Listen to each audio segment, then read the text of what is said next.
गुणत् काञ्चीदामा करिकलवकुम्भस्तननता परीक्षीणा मध्ये परिणतशरच्चन्द्रवदना धनुर्बाणान् पाशं सृणिमपि दधाना करतलैः पुरस्तादास्ताम्नः पुरमथितुराहो पुरुषिका। यह श्लोक शंकराचार्य की सौंदर्य लहरी का 7वां श्लोक है। इसमें कहा गया है कि पुरों का या 3 पुरों का मथन करने वाले, उनका संहार करने वाले भगवान शिव की वह आहो पुरुषिका हमारे सामने साकार हो जाए, जो धनुष बाण पाश और अंकुश अपने कर में धारण किए हुए है, करों में धारण किए हुए है। धनुर्बाणन पाशम श्रेणिमपि दधाना करतलई, अपने करतलों में तीनों, अपने सभी हथेलियों में धनुष बाण पाश और अंकुश जो धारण किए हुए है। परीक्षीणा मध्य, मध्य भाग में जो कृश है, करी कलभ कुंभ स्तननता, गज शावक के कुंभ सदृश माथे के समान स्तनभार से जो झुकी झुकी है, खनखन करती कांची या मेखला करधनी के कारण कुणन जो कर रही है, जिसमें कांची या मेखला कुणित कर रही है, खनखन बज रही है, पूर्ण चंद्र के समान शुभ्र वदन वाली जो है, ऐसी पुरमथन करने वाले शिव की आहो पुरुषिका हमारे सम्मुख साकार हो। इसमें आहो पुरुषिका यह शब्द आया है। सौंदर्य लहरी का पाठ जब करते हैं तो यह अनोखा शब्द इस पर ध्यान जाता है। और वागी शुक्ल की इसी नाम से पुस्तक मेरे सामने है, आहो पुरुषिका। यह पुस्तक जब तक नहीं पढ़ी थी तो मैं सोचता था कि शंकराचार्य ने ही कदाचित आहो पुरुषिका इस शब्द का प्रयोग सबसे पहले किया है। वागी शुक्ल जी ने भी इसी का संदर्भ लिया है। इसके पहले आगे पीछे कहीं यह शब्द संस्कृत साहित्य में आया है, ऐसा वागी शुक्ल जी नहीं बताते। यद्यपि उनकी किताब में जो कविता है उनकी स्वयं की, उस पर उन्होंने बहुत अच्छी टीका भी लिखी है। यह पुस्तक दिल्ली में 2-3 महीने पहले महाभारत पर एक अभय दुबे ने संगोष्ठी कराई थी। उसके आनुषंगिक फल के रूप में वागीश जी के हाथों से मुझे प्राप्त हुई। इसको मैं पढ़ तो गया था, कुछ लिखने और कुछ कहने का दुस्साहस इस पर अभी तक नहीं कर पाया, क्योंकि जो अगाध पांडित्य ज्ञान और काव्य का वैभव इस किताब में है, उस पर कुछ कहने के लिए, लिखने के लिए जैसी तैयारी होनी चाहिए, मुझे लगता रहा कि मेरी नहीं है। पर आहो पुरुषिका शब्द पर ध्यान जरूर इस किताब के साथ गया और कुछ खोजबीन करना शुरू की कि यह शब्द कैसे चल पड़ा है। तो मेरी जानकारी के अनुसार सौंदर्य लहरी के पहले भट्टी ने भट्टी महाकाव्य में रावणवध भी जिसका दूसरा नाम है, उसमें इसका प्रयोग किया है। आहो पुरुषिकाम पश्य मम सदरत्न कांति भी, वहां तो पात्र के मुख से श्रेष्ठ चमचमाते रत्नों के कारण जो मेरी आहो पुरुषिका है उसको देखो, ऐसा कहता है 5वें सर्ग के 27वें श्लोक में भट्टी काव्य में। इसी के आधार पर कोशकार आहो पुरुषिका शब्द की व्याख्या करते रहे हैं। अमरकोश में यह शब्द आया है। वाचस्पत्यम में तारानातक वाचस्पति ने दर्पजन्य आत्मनि उत्कर्ष संभावने यह व्याख्या की है। दर्पजनित अपने आप में उत्कर्ष की संभावना में आहो पुरुषिका होता है। और वाचस्पत्यम में तारानातर्क वाचस्पति ने तो बहादुरी, ये उर्दू का पर्याय भी इसका बता दिया है, जिसकी कोई आवश्यकता वैसे नहीं थी।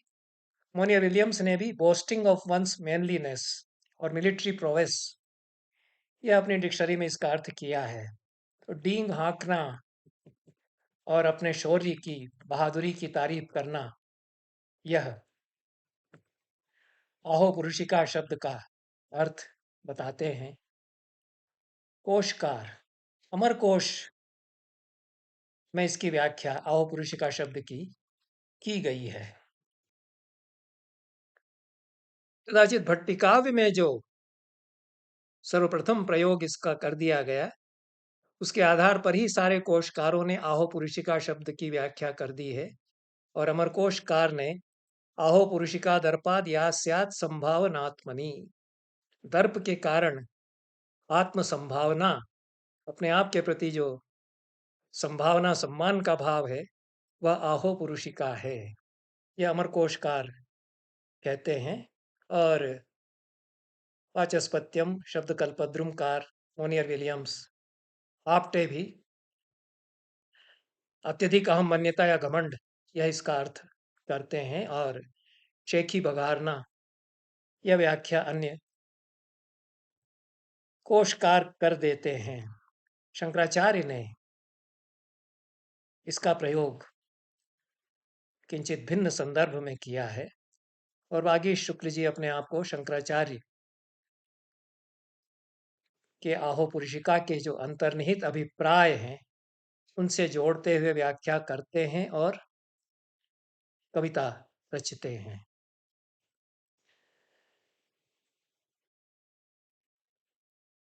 शंकर भगवत्पाद के श्लोक में आहो पुरुषिका देवी का विशेषण है। पुरमथन करने वाले भगवान की जो आहो पुरुषिका है, उसका हम ध्यान करते हुए हमारे सामने प्रकट हों, आविर्भूत हों, ऐसा कहा गया है। आशय ऐसा लगता है कि अहो पुरुषिका की जो निरुक्तिजन्य व्याख्या है, अहो पुरुषोहम यह बोध, अहो पुरुषोहम यह बोध, मैं अब पुरुष हुआ, ऐसा बोध होना आहो पुरुषिका है। और आहो पुरुषिका यदि बोध है तो देवी को आहो पुरुषिका शंकराचार्य कहते हैं। तो मैं अब पुरुष हो गया, यह बोध भी देवी स्वरूप है, ऐसा आशय लेना होगा, क्योंकि पार्वती को शिव की आहो पुरुषिका कहा गया है। जिस देवी के कारण शिव को यह एहसास होता है कि मैं पुरुष हुआ, वह देवी स्वयं ही आहो पुरुषिका या बोध स्वरूप है। तब यह मानना पड़ेगा कि अहो मैं पुरुष हूं, यह जो बोध है, देवी ही यह बोध है। ऐसा मानने पर देवी पर यह बोध आरोपित किया गया है, तो साध्यवसाना अतिशयोक्ति इसमें हो जाएगी। सौंदर्य लहरी के व्याख्याकारों ने इसी दृष्टि से व्याख्या की है। आहो पुरुषिका पुरमथितु शंकरस्य अहंकार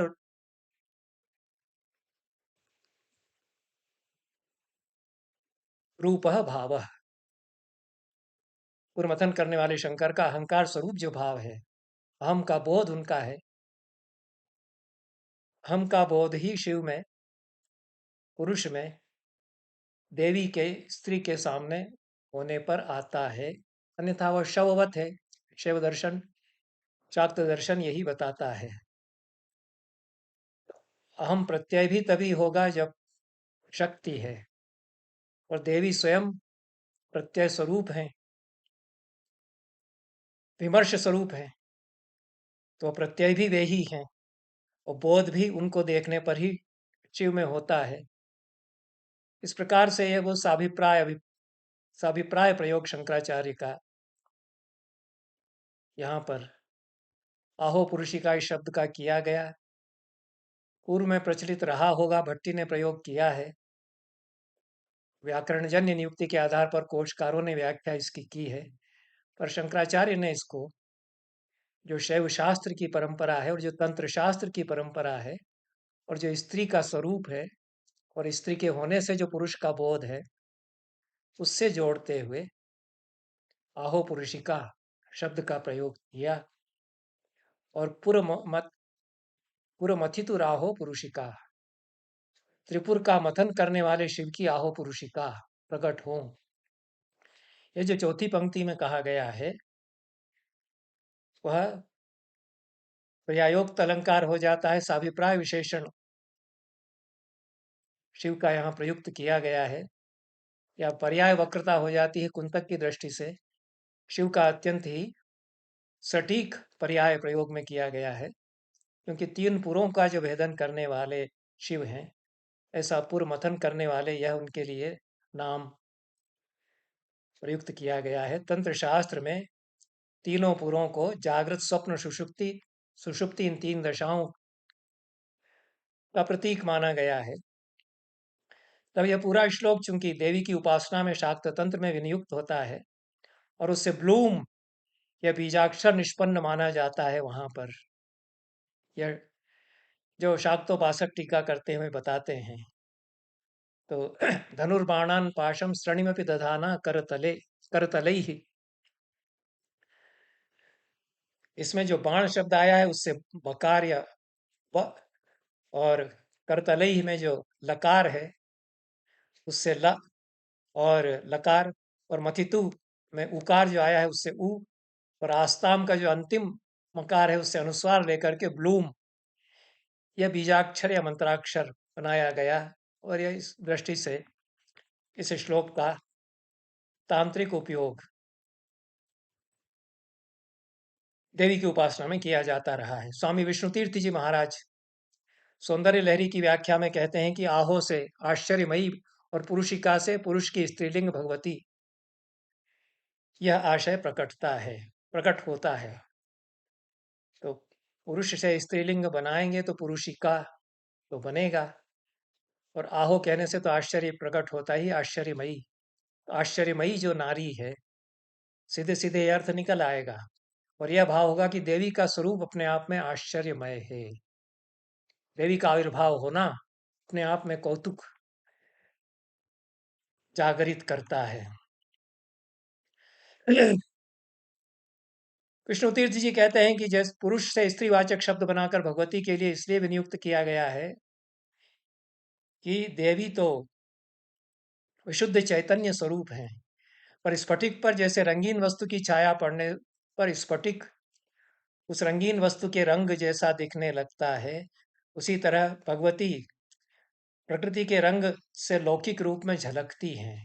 तो लौकिक रूप में धनुष बाण, श्रणी या अंकुश और पाश हाथ में लिए हुए, करतलों में लिए हुए यदि वे आविर्भूत होंगी, तो एक उपासना के लिए ध्यान में जो स्वरूप होगा वह लौकिक स्वरूप उनका होगा। उनका जो अलौकिक स्वरूप है उसमें यह प्रकृति के रंग बिखर कर झलकते हैं, तभी वे आविर्भूत हो पाएंगी। संकल्पों की डोरी वाले मनोधनुष पर शब्द, स्पर्श, रूप, रस और गंध, ये पांच बाण साध कर इस रूप में पुरुष का आखेट या शिकार करती हैं। उसे वे राग रूपी पाश से बांधती हैं, क्रोध रूपी अंकुश से नितोदन उसका करती हैं, उसको कोंचती हैं, गोदती हैं। तो ये भगवती का आखेटक रूप यहाँ वर्णित है। ये विष्णु तीर्थ जी की व्याख्या से ऐसा अभिप्राय निकलता है, पुरुष आखेट का विषय हो जाता है, भगवती आखेट करने वाली हो जाती हैं। अमूमन काम शास्त्र आदि में पुरुष आखेटक है और स्त्री आखेट का विषय है। पुरुष मृग्या करता है, स्त्री मृग्य है। पूरे शाकुंतल में यही आखेट का अभिप्राय है, कालिदास के शाकुंतल में। पर यहाँ तो तंत्र शास्त्र में जो देवी का स्वरूप है, चूंकि वे आहो पुरुषिका है, तो ये उलट जाता है।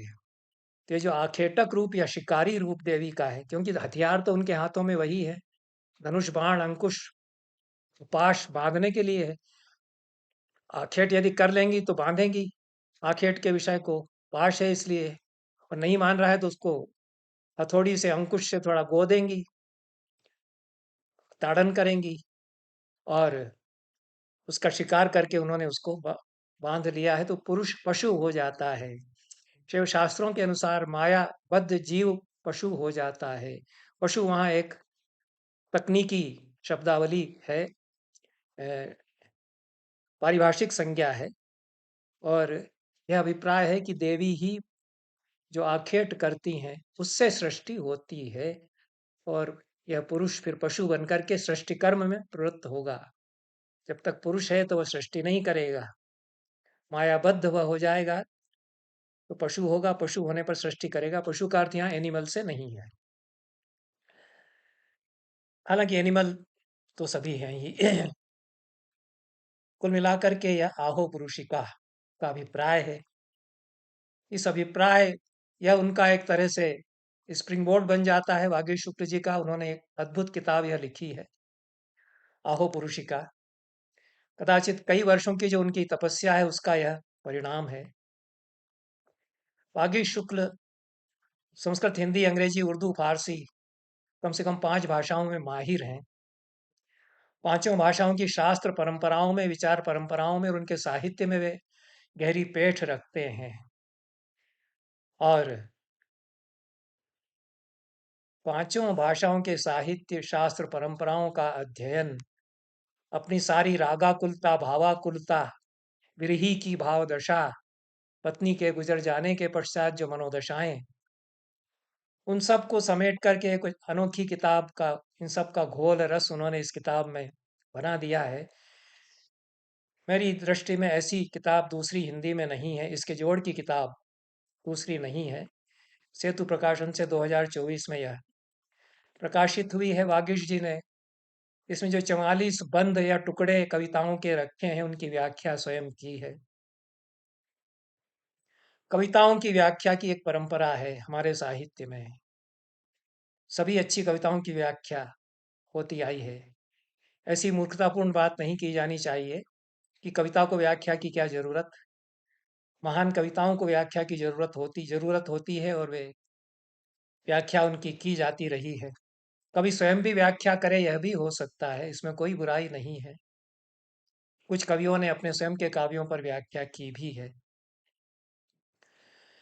अथवा उसके प्रशंसक, पंडित जन, समीक्षक, आचार्य जन उसकी कविता पर व्याख्या करें। यह होता आया है। वागीश जी ने स्वयं छंद छंद पर कुमकुम नाम से निराला की राम शक्ति की पूजा और गालिब की जो फारसी कविता है उसकी बहुत अच्छी टीकाएं, व्याख्याएं हिंदी में लिखी हैं, जो कि प्रौढ़, विशद और गंभीर विश्लेषणात्मक टीकाएं उनकी हैं। और वे आधुनिक काल में टीका परंपरा का अच्छा उदाहरण भी प्रस्तुत करती हैं। 350 से ज्यादा पृष्ठों की यह पुस्तक है। इसमें 5 पटल हैं, 2 खंडों में विभाजित है। पहला खंड प्रियाहीन पुरुष शीर्षक से अशोक वाजपेयी जी की भूमिका के साथ प्रकाशित है। और जिसमें प्राथमिकी है वागीश शुक्ल जी की ओर से। उसके बाद बक रहा हूं जुनू में क्या क्या कुछ, यानी श्रोडिंगर की बिल्ली,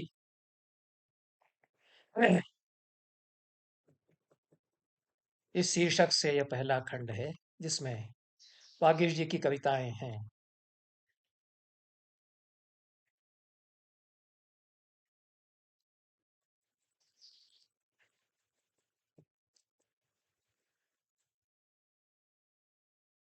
खंड के पहले पटल में वागीश जी की जो 44 कविताएं हैं उनको, जैसा मैंने कहा, वागीश जी ने टुकड़े कहा है, बंद भी कह सकते हैं। वेदों में सूक्त हैं तो एक कविता अपने आप में एक सूक्त भी कही जा सकती है।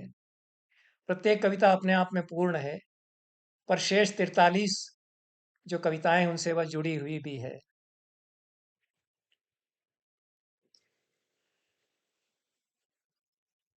तब बक रहा हूँ जुनू में क्या क्या कुछ, यानी श्रोडिंगर की बिल्ली के टुकड़े टुकड़े प्रलाप के अंतर्गत संकलित कविताएं या टुकड़े मिलाकर मेघदूत की तरह एक संघात काव्य कहे जा सकते हैं। मेघदूत की विधा को आचार्यों ने, भोज आदि ने संघात काव्य कहा। और केली काव्य भी कुछ टीकाकारों ने उसको कहा, वल्लभ देव आदि ने। मेघदूत से तुलना कुछ इस काव्य की इस दृष्टि से तो बनती है कि कालिदास का जो यक्ष है मेघदूत में, वह भी बक रहा है जुनू में क्या क्या कुछ, ऐसा उसके बारे में कहा जा सकता है। हालांकि इसके अलावा मेघदूत से कतई कोई तुलना इस किताब की नहीं की जानी चाहिए।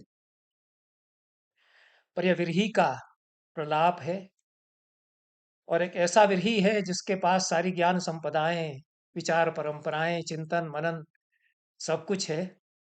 वह उसमें विरह की उत्कटता के साथ उसको व्यक्त करता जाता। यक्ष भी यही करता है मेघदूत में। सारा भूगोल, इतिहास, सांस्कृतिक बोध, तीर्थ देश के, वह सब तो शैव दर्शन शिव का स्वरूप सब कुछ यक्ष की उक्तियों में सिमटा हुआ है। कुछ वैसा वागीश शुक्ल जी करते हैं, लेकिन उनकी पद्धति अलग है। यह पहले खंड के बारे में संक्षेप में परिचय हुआ। दूसरे खंड का शीर्षक विवाह सूक्त रखा गया है। हालांकि इसमें विवाह सूक्तों के अलावा बहुत कुछ है।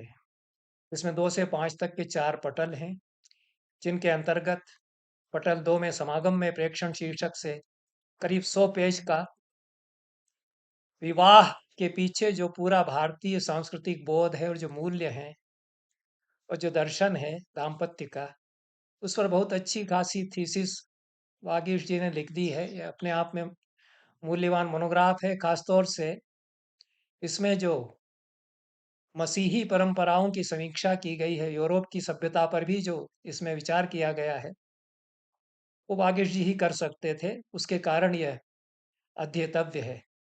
और पटल 3 में क्षंतव्यों में पर आधा शीर्षक से वेद के विवाह सूक्तों की करीब 25 पेज की भूमिका है।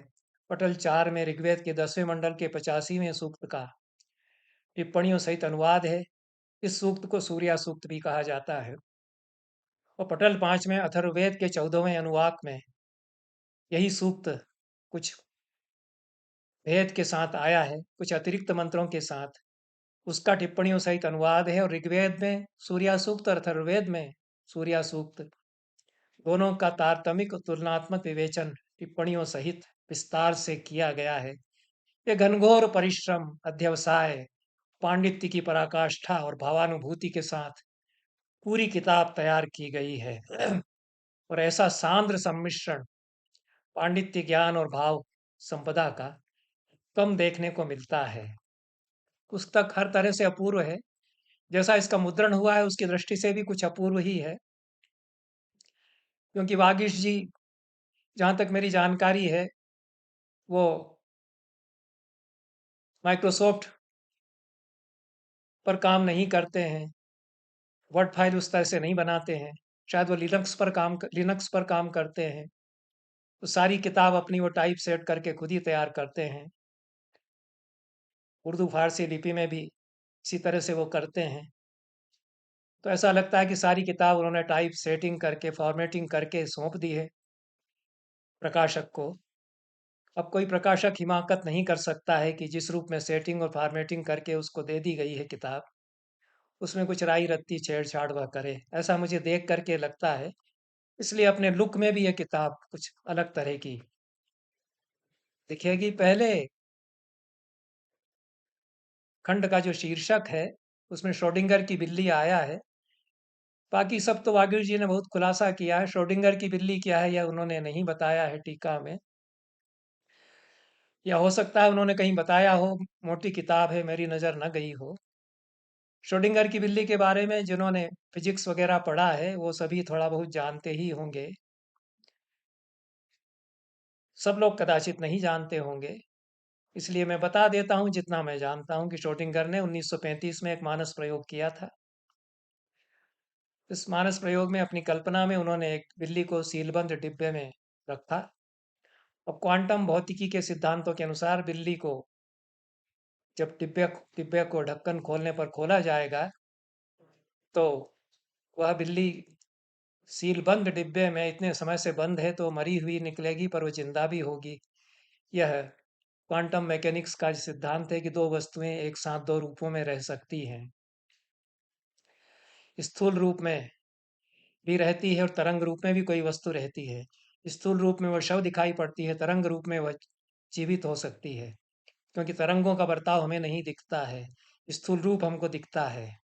इलेक्ट्रॉन की गति किस द्वार से इलेक्ट्रॉन आता है इत्यादि से जुड़ी रहती है।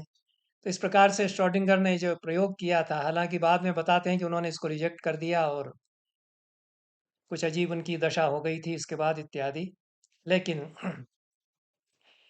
इस प्रयोग से आर्टिफिशियल इंटेलिजेंस इत्यादि में महत्वपूर्ण सूत्र निकाले जाते रहे हैं। बहुत संक्षेप में मैं इस किताब के बारे में कुछ बातें और बता करके, कह करके इस चर्चा को समाप्त करूंगा, क्योंकि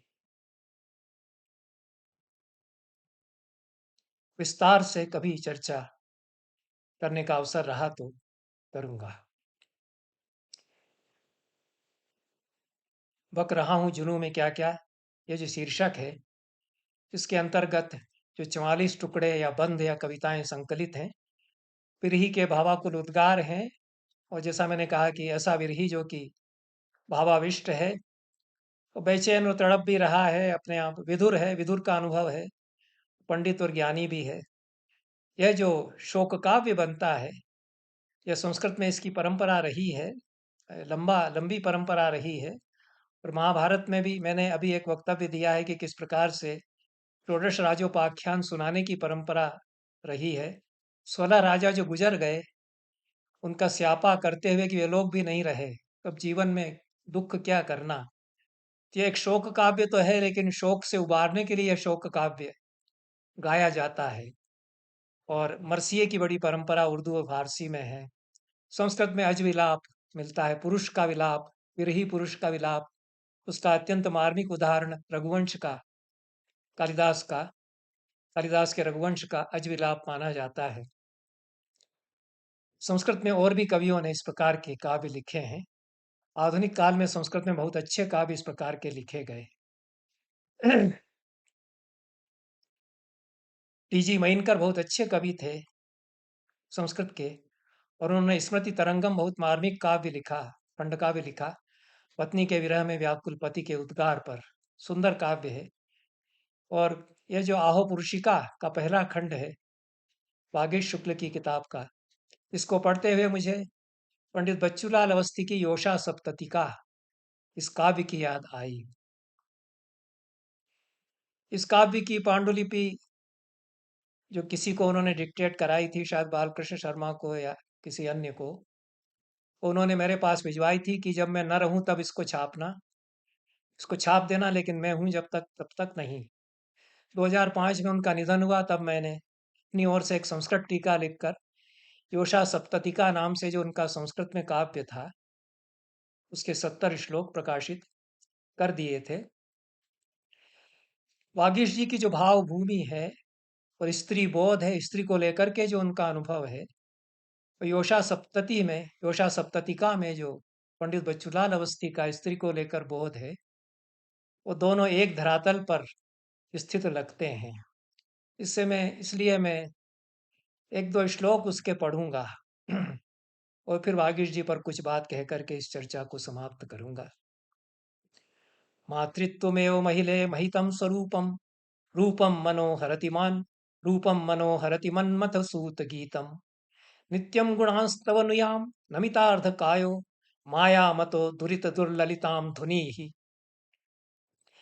महिले यह संबोधन है, महिला। मातृत्वम एव ते महितम महिममयम स्वरूपम, हे देवी तुम्हारा महिममय स्वरूप मातृत्व ही है। फिर उसके रूप के लिए कहते हैं कि उसका स्वरूप तो मातृत्वमय है, लेकिन उसका रूप जो है मन्मथ सूत गीत है। मन्मथ के द्वारा, मन्मथेन सूतम गीतम, मन्मथेव सूतः तेन गीतम, थोड़ा जटिल समास हो गया है। कामदेव रूपी सूत के द्वारा गाया गया गीत तुम्हारा रूप है, ऐसा कहा गया है। मन्मथ सूत गीतस्य योषित रूपे आरोपात रूपकम, ऐसा फिर मैंने लिखा उसमें। तो महिला का जो रूप है वह मन्मथ सूत गीत है, यहां भी आरोप कर दिया है महिला के रूप का, महिला के रूप पर मन्मथ सूत गीत का। नमितार्ध काय उसी तरह से कहा है। करी कलव कुंभस्तन नता, जिस प्रकार से शंकराचार्य ने देवी को सौंदर्य लहरी में कहा है, तो नमित अर्धकाय वाली है, ऊपर का अर्धभाग जो है कुछ झुका झुका सा है। पर नमितार्ध काय तो पुरुष है, उसके लिए यहाँ आया है। अपना आधा शरीर झुका करके मैं तुम्हारे गुणों को नमन करता हूँ नित्य, इसलिए तुम माया मतो दुरित दुर्ललिताम धुनी ही, अपने दुर अपने दुरितों की दुर्ललित माया जो मेरी है, उसको तुम निरस्त कर दो, ऐसा। अथवा देवी से प्रार्थना करता है, त्वं स्वकीयाम दुरित दुर्ललिताम दुरितैः पापैः दुर्ललिताम मायाम धुनीहि, ऐसी अपनी माया को तुम मेरे लिए समेट लो। भगवती को मायामयी यहाँ कहा है। वही माया का विस्तार करती हैं, वही माया का संहार करती हैं। उनके प्रति भक्ति भाव है, स्त्री के प्रति भक्ति भाव है। बाकी तो स्त्री के रूप का वर्णन है, और उसी प्रकार से निर्वसन रूप का वर्णन भी है, जिस प्रकार से शंकराचार्य ने सौंदर्य लहरी में देवी का आपाद मस्तक से लेकर के और चरणों तक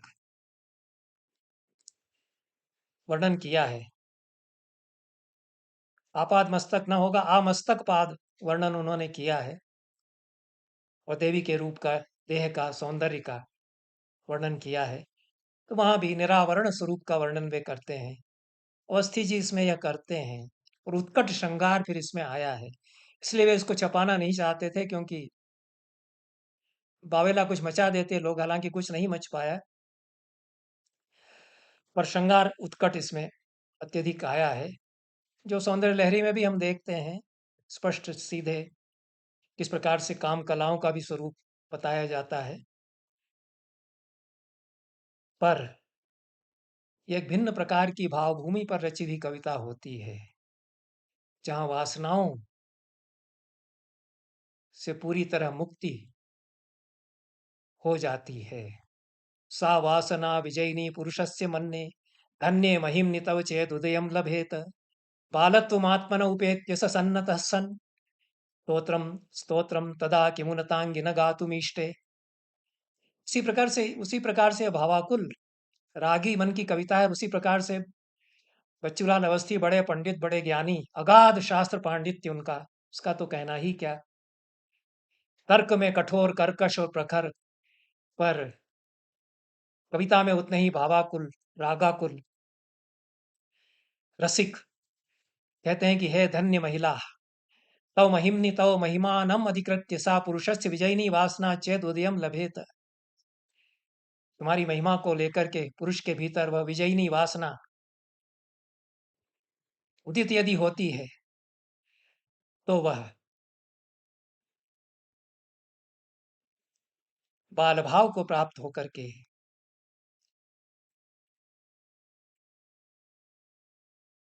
तुम्हारे स्तोत्र का गान करने में समर्थ हो जाता है।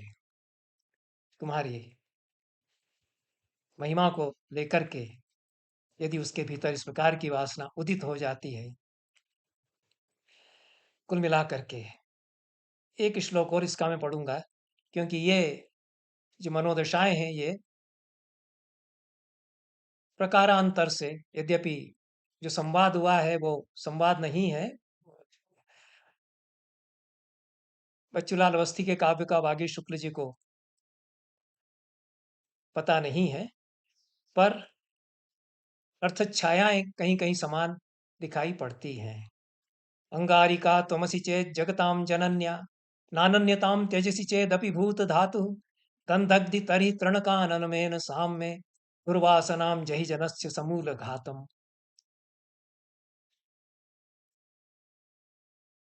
यदि तुम अंगार हो और जगत की जननी से अतिरिक्त कुछ भी नहीं हो, और भूत धाता पशुपति से एकाकार तुम हो, तो मेरे वासनाओं के तृण कानन को जला डालो और मेरी दुर्वासनाओं के पर समूल घात प्रहार करो। यह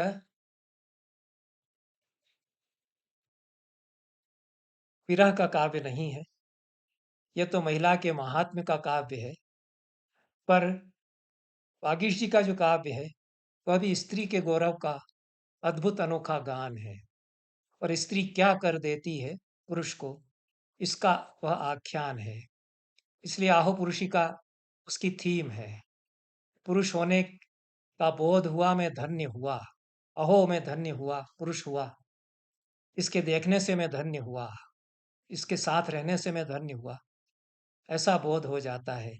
यही बोध योषा सप्ततिका में एक प्रकार से है कि स्त्री के होने से क्या हो जाता है।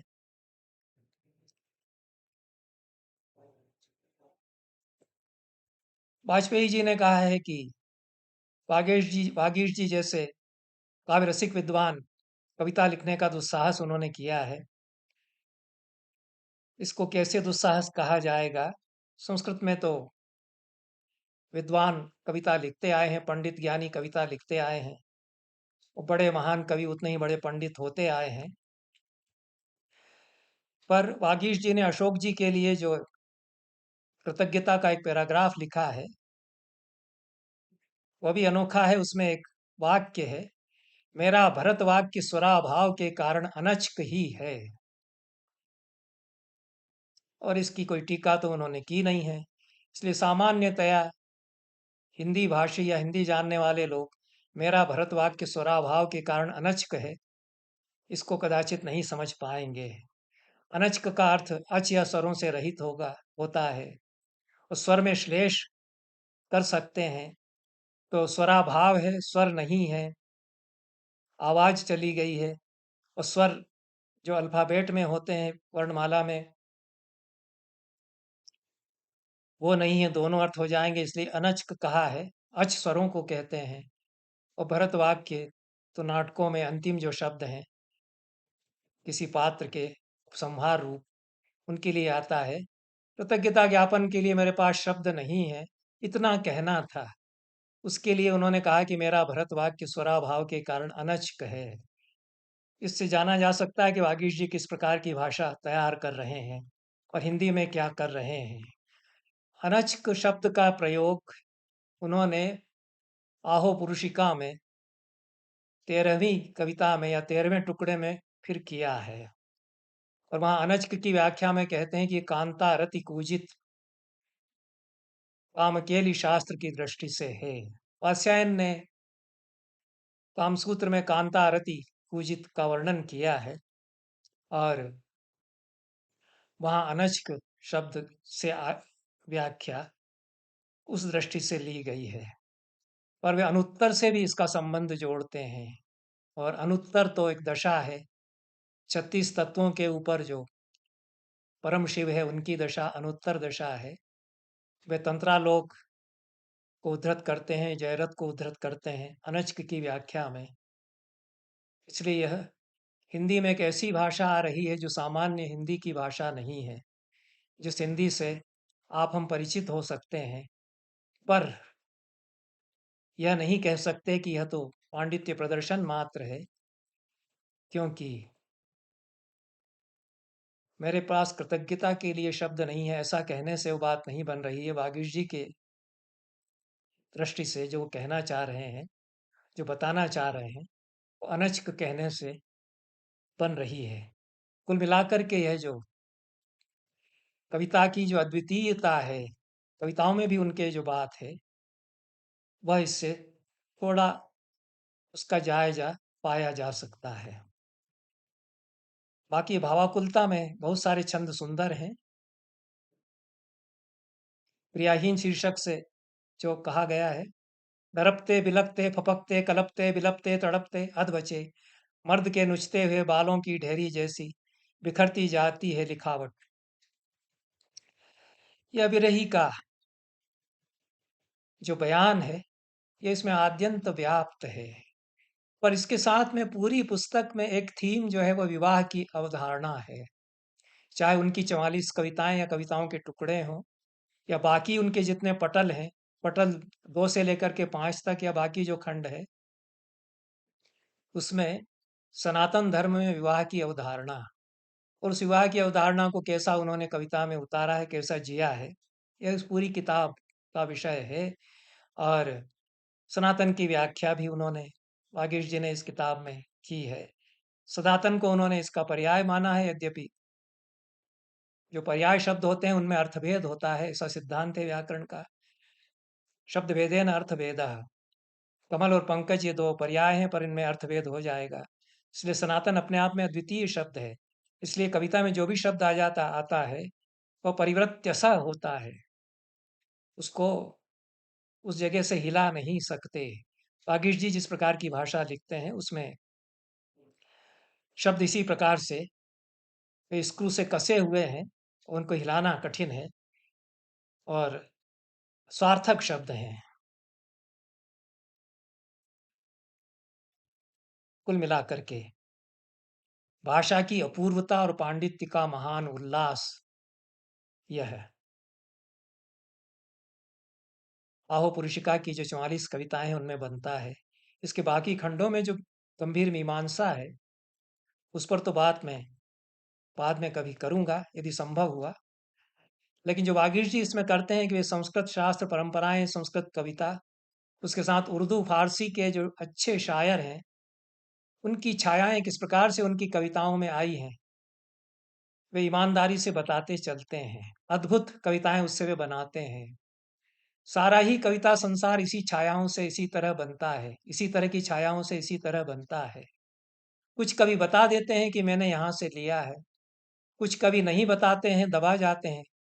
कुछ कवि जानबूझ करके नहीं बताते हैं और दबा जाते हैं। कुछ कवि भोले होते हैं, उनको पता ही नहीं है कि कहाँ कहाँ से कितनी छायाएं हैं, कितनी अर्थ विच्छित्तियां अनजाने में मेरी कविता में आ गई। वे बहुत महान कवि भी हो सकते हैं। कवि तो हर तरह के होते हैं। इसीलिए राजशेखर ने कहा कि नास्त्य चोरः कवि जनो, नास्त्य चोरो वणिक जन। दुनिया में ऐसा कोई कवि है ही नहीं जो चोर न हो। सारा जो कुछ चुराया हुआ माल ही होता है। कविता उसी से बनती है। चुराया हुआ माल कहने से थोड़ा बुरा लगता है, इसलिए आचार्य उसको छाया अलंकार कहते हैं। छायाएं क्या खेल करती हैं, पुराने साहित्य की छायाएं, दूसरे के कहे हुए की छायाएं, जीवन की छायाएं, सब कुछ जितना साहित्य है वह छाया है। इस पर मैंने विस्तार से अपनी अभिनव काव्य अलंकार सूत्र नामक संस्कृत पुस्तक में बात की है और अन्यत्र भी हिंदी निबंधों में मैंने बात की है। और छाया अलंकार भोज ने बताया है, उसको साहित्य के बड़े फलक पर रख कर के व्याख्या की जा सकती है। इस दृष्टि से फारसी के बहुत ही अच्छे शायरों की, उर्दू के शायरों की, संस्कृत कविताओं की, वेद के सूक्तों की, अन्य कविताओं की जो छायाएं वागीश जी के मन में बसी हुई हैं, उनका अद्भुत अमलगम वे तैयार करते हैं और भावानुभूति के साथ उसमें मिलावट वे करते हैं उसकी। और कविता बनती है। दूसरी कविता इसकी है, यह सच है कि मेरे तंग यह सच है कि मेरे दिल तंग में इतना वुसअत न थी कि इतना हुस्न जुटोर पाता। यह सच है कि मेरे दिल तंग में इतनी वुसअत न थी कि इतना हुस्न बटोर पाता। पर तुम तो दिल कुशां थी। अंजुरी को कुल्हड़, कुल्हड़ को कदह, कदह को सुराही,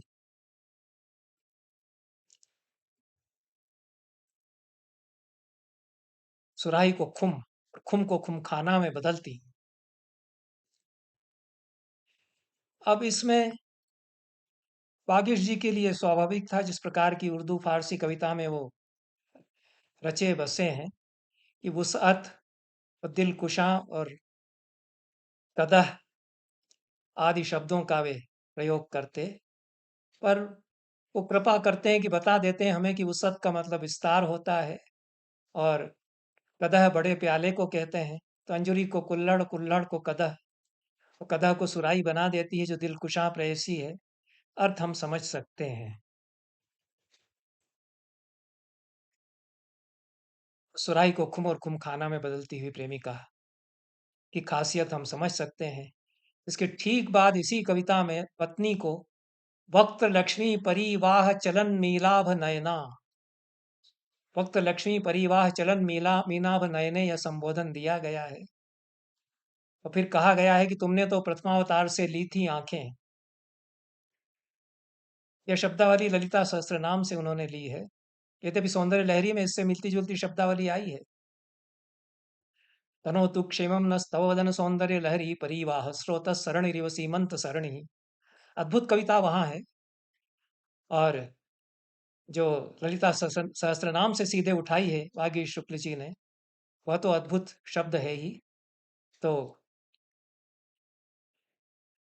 चेहरे की शोभा जो झर रही है, उसके प्रवाह में जो मछलियां तिर रही हैं, उन मछलियों के जैसी आंखों वाली, ऐसा वक्त लक्ष्मी परिवाह चलन मीनाभ नयना, यह संबोधन प्रेयसी के लिए है। प्रथमावतार से तुमने आंखें ली थी, यह तो समझा जा सकता है कि प्रथम अवतार मीन है या मत्स्यावतार है, उससे उसकी आंखें आई हैं, उससे उसकी आंखें ली गई हैं, उसने आंखें प्रथमावतार से ली हैं। और एक कविता में कोहबर की पुनः सृष्टि की गई है। वह एक अद्भुत रूपक रचा गया है। विशुद्ध ज्ञान देह त्रिवेदी दिव्य चक्षु सोमार्धधारी सोम के अधिवास ज्योत्सनावती में एक वृषस्यंती नवोडा का मणिमंडप, जिसमें एक गुंचे का नीम बिस्मिल तबस्सुम अपने हजारहा अक्स दीप दिपा रहा है।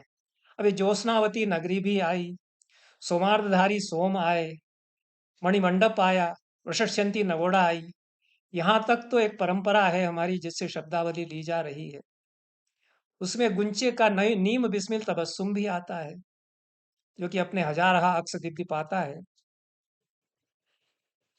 इसलिए टीका उन्होंने लिखी है तो अच्छा किया, और कविता भी है, इसमें कोई शक नहीं है, अच्छी है। थोड़ी सी दिक्कतें आ सकती हैं। नवोढा को वृषस्यंती कहा है, और वागीश जी ने वृषस्यंती की व्याख्या रति की इच्छा करती हुई यह की है। अब ये अमूमन यह प्रयोग होता नहीं है वृषस्यंती महिला के लिए, और भवभूति ने शूर्पणखा के लिए कहा है, कहलवाया है ऋषि के मुख से, सा क्षीर कंठकम वत्सम वृषस्यंती न लज्जिता। उस दुधमुहे बच्चे लक्ष्मण के लिए वृषस्यंती होती हुई उसको शर्म नहीं आई, बेहया को, शूर्पणखा को, ऐसा ऋषि कहते हैं वहां।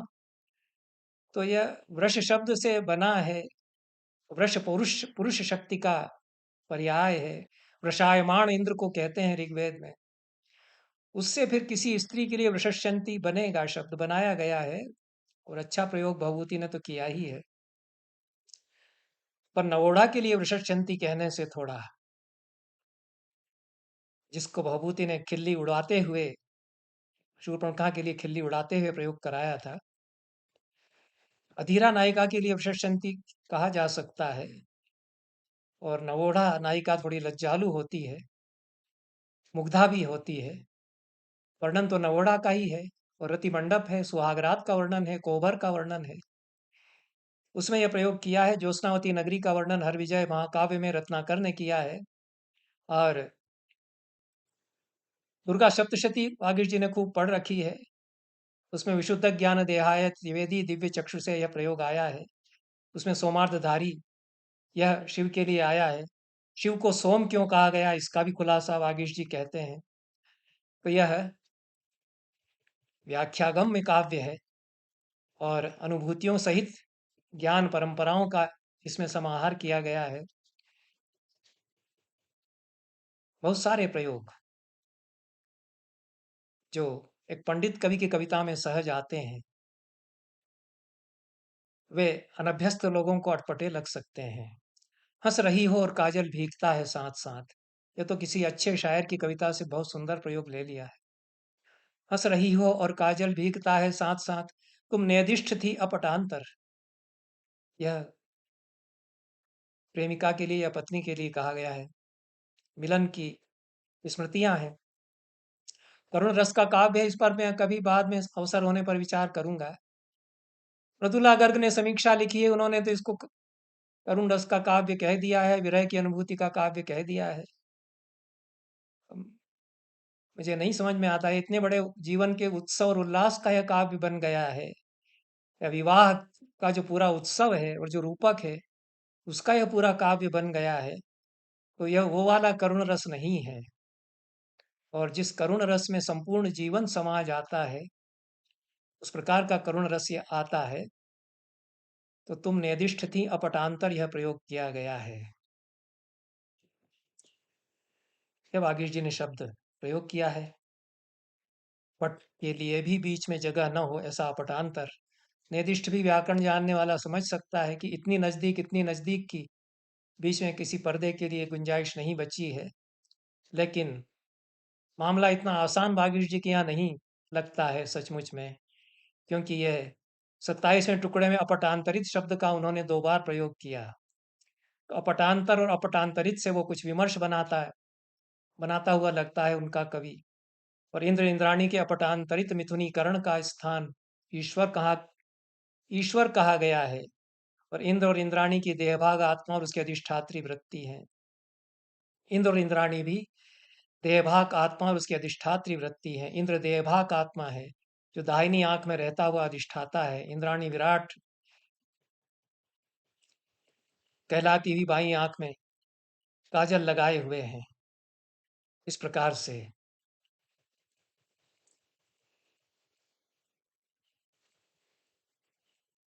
ये पंक्तियां हैं। इसके ठीक बाद में ये पंक्तियां हैं। पल नजर की कमी गाह में पिन्हा, गफलत की आंख झपक गई है। ये सारी बारीक कल्पनाएं जो परवीन शाकिर और गालिब से ली गई हैं। कालिदास से सीधे सीधे उन्होंने कम लिया है, जहाँ ले लिया है वो बताया नहीं है। कुछ पंक्तियों में तो कालिदास बोल रहे हैं वागीश जी के, और आहो पुरुषिका का नायक कालिदास के विरही यक्ष की तरह अपनी प्रेमिका की झलक देखता फिरता है लताओं में, वन में, एक एक दृश्य में। वागीश जी मुझे सुराग मिले ऐसा कहकर के उसी तरह से सुराग तलाशते हैं। तब जिस प्रकार से बार बार गालिब और परवीन शाकिर आदि की फारसी की शायरी की पंक्तियां, उर्दू की पंक्तियां उद्धृत करके वे बताते हैं कि इसकी छाया मैंने ली है या इससे प्रभावित है, उस तरह से कालिदास को उद्धृत करके वे प्रायः नहीं बताते हैं। सुराग मुझे मिले, हिरणियां भाग रही थीं इधर से उधर, बेलाग बेतहाशा बयां में, मैंने कहा ठहरो, बर नजर देखो मुझे कि सुनता आया हूँ, तुम्हारी आंखें कुछ वैसी हैं। उन्होंने कहा नहीं, मजनू की घाटी है यह, हमारी वहशत ने ही हमें यहाँ पनाह दी है। मजनू की घाटी और वहशत ने जहाँ पनाह दी है, ये शब्दावली तो फारसी की परंपरा से, फारसी काव्य के आधार पर उनकी व्याख्या की गई है। लेकिन हरिणियां मजनू की घाटी में होती हैं, यह तो वहाँ नहीं कहा गया है उस परंपरा में। और हरिणियों से माशुका की आंखों की समानता की बात तो हमारी परंपरा से आ सकती है। आगे कहा गया है, इठलाती लताओं में तुम्हारे विभ्रमों की छवि थी, नदियों की लहरों में तुम्हारी भौहों का बाकापन, राजहंस तुम्हारी चाल अपनाने के उद्यम में लगे थे। उत्पश्यामी प्रतनुष नदी विचि शुभ्र विलासान। यक्ष कहता है, नदियों की लहरों में तुम्हारी भौहों की थिरकन में देखता हूँ। यहाँ नदियों की लहरों में तुम्हारी भौहों का बांकपन कहा है। श्यामा स्वंगम चकित हरिणी प्रेक्षणे दृष्टिपातम, इठलाती लताओं में तुम्हारे विभ्रमों की छवि थी, ऐसा कहा गया है। इस प्रकार से कविताएं बनाई हैं वागीश जी ने। उन्होंने अपनी अधमर्णता प्रायः स्वीकार की है। कविता किस प्रकार से बनती है इसकी प्रक्रिया भी उन्होंने बता दी है। कहीं कहीं छूट गया है, सुधी जन गवेषणा कर लें तो पूरी काव्य परंपरा, भारतीय काव्य परंपरा, फारसी काव्य परंपरा यहाँ समा गई है, ऐसा कह सकते हैं। शैव और शाक्त तंत्र इस किताब में अनेक स्थलों पर हैं, और विज्ञान है, विज्ञान का ज्ञान है, आधुनिक विज्ञान का ज्ञान भी है। प्रतीक शास्त्र है पूरा वेद का। इस दृष्टि से षटचक्र भेदन की बात है। विवाह सूक्त तो कई स्थानों पर अनुदित हो ही गए हैं, जिनका कि आगे के खंडों में ऋग्वेद और अथर्ववेद के सूक्तों से अनुवाद वागीश जी ने टिप्पणियों सहित किया है। पर सुंदर भाषा में आधुनिक मानस, आधुनिक मन जिस प्रकार से विवाह को जीता है, जिसके भीतर पारंपरिक बोध भी है, सूर्या सूक्त की पदावली को गूंथते हुए विशेष रूप से जो 19वां टुकड़ा है उसमें अपराध क्षमापण स्तोत्र जो शंकराचार्य का है, उसकी पदावली, और बहुत सारी संपन्न पदावली, तुलसीदास, नरोत्तम दास, काम गीता आ गई है। शुक्ल यजुर्वेद की माध्यन्दिन संहिता, कुमार संभव बृहदारण्यक उपनिषद, उसके साथ बहुत अनुभूति भरे हुए क्षण भी हैं। तरस नहीं आता तुम्हें क्या, देखकर मुझे टटोलते हुए वह पर्स जिसमें से निकाल कर तुम देती थी पान खाने के लिए एक नोट, जिस पर उन भाषाओं में भी लिखा रहता था 10 रुपए, जिन्हें पढ़ना मेरी सामर्थ्य के बाहर था। पर्स जो पड़ा है अब भी मेरी बगल में तुम्हारे तकिए के पास, जिस पर से तुम उठ कर के चली गईं, बिना पूछे, बिना बताए, बिना रूठे, बिना मनाए। कितना बेजान होता है कागज का एक टुकड़ा, जिस पर लिखा होता है 10 रुपये, हाथ का मेल। अगर नरम हथेलियों की गर्मी न हो उसमें, प्राण प्रतिष्ठा के बिना पत्थर नहीं बनता देवता। अनगिनती उदाहरण लिए जा सकते हैं इस कविता से, जहाँ पर कि कितनी कितनी छायाएं नई होकर के बिखरती हैं पुरानी कविताओं की। यह पुस्तक अपने आप में विश्वकोश है, अनोखा संदर्भ ग्रंथ है और अच्छी कविता का नमूना भी है। पुरुष की दृष्टि में स्त्री क्या हो सकती है, क्या होना चाहिए, इसका यह अनोखा बयान है जो अभी तक हिंदी कविता में इस तरह से तो नहीं ही आया होगा। अलबत्ता यह एक पुरुष का बयान है। योशा सप्तती जिसकी चर्चा मैंने की है, पंडित बच्चूलाल अवस्थी की, वह भी पुरुषवाद की दृष्टि से, पुरुष की दृष्टि से स्त्री के बारे में बयान है। वहाँ भी अद्भुत कविता है और देह का सौंदर्य जो स्त्री का है, उसको जिस तरह से देखा है, और निरावरण सौंदर्य को, जो शंकराचार्य की सौंदर्य लहरी में भी है, वह वह सब है। पुरुष ने सब कुछ निछावर कर दिया है स्त्री पर, लेकिन दृष्टि पुरुष की है। अवस्थी जी की कविता में और वागीश जी की कविता में भी सारे के सारे बंध स्त्री पर निछावर हैं। स्त्री से पूछा नहीं गया है कि तुम्हें क्या पसंद है और वह इसके बारे में क्या सोचती है।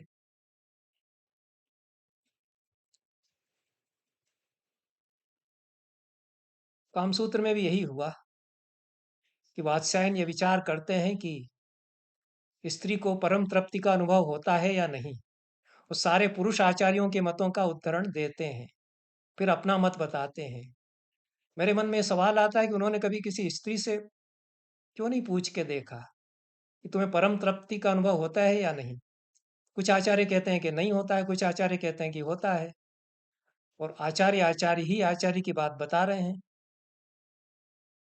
कुल मिलाकर के आचार्य आचार्य का बयान, एक पुरुष का बयान स्त्री के बारे में, एक बड़े कवि का भी बयान, यह आहो पुरुषिका की कविता बनती है। सभी को बहुत बहुत धन्यवाद। नमस्कार।